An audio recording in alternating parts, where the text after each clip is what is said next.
Farm workers help keep Vermont's farms going. We've reported on the various efforts to bring these workers out of the shadows to get the resources they need to be successful. Our Haley Morgan joins us in studio after speaking with an Orange County farmer who's working to create a better life for her employees. Haley.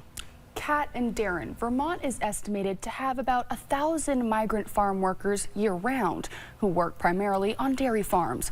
While they have a wide range of needs, housing is a top priority by advocates and farmers themselves.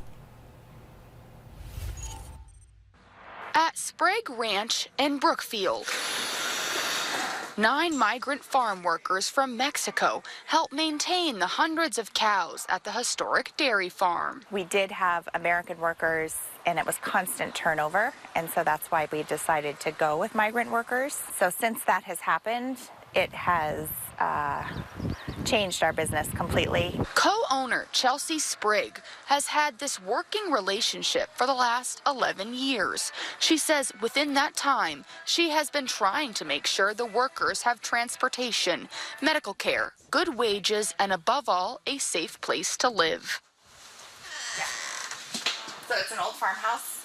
Worker housing situation is a huge part of the quality of life for farm workers in general. It's important for them to have a nice place to be able to get away. Migrant farm worker housing has been a concern for the last several years and was the subject of a 2021 report to the Vermont Housing and Conservation Board. It highlighted a number of issues that need addressing, from overcrowding to septic capacity and appliances. One way to address some of the concerns is a loan offered through the Champlain Housing Trust, focused on repairs to farm worker housing.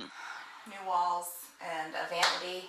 It worked out great. The project overall was twice as much as what our funding allotted, but that's okay. It all helps. The program offers up to $30,000, 0% interest forgivable loans. It's funded projects for 35 farms across Vermont, benefiting 147 farm workers.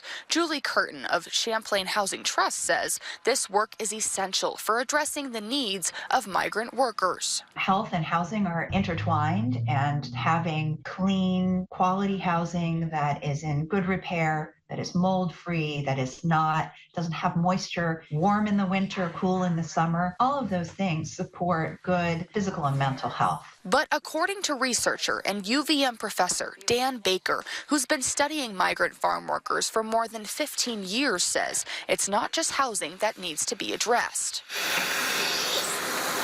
How they manage their stress, how they manage social isolation, communication, those are significant challenges and kind of mental health challenges. Baker's research shows needs for more training on the farm and an emphasis on mental health care. Many farm workers experienced a really difficult journey up here to the United States. A lot of times left very difficult situations, arrive here and start to work. Back on the farm, Sprague agrees there are many gaps in addressing the needs of migrant farm workers. Workers have needs like transportation, like regular health care. Things come up. If the farmer isn't willing to or doesn't have time to sort of help that process, figuring out life, then it can be really challenging. Baker hopes the state can come up with a visa program for dairy farm workers in the future. And UVM Extension is working on a training program for migrant farm workers as well. Reporting in the studio, Haley Morgan, Channel 3 News.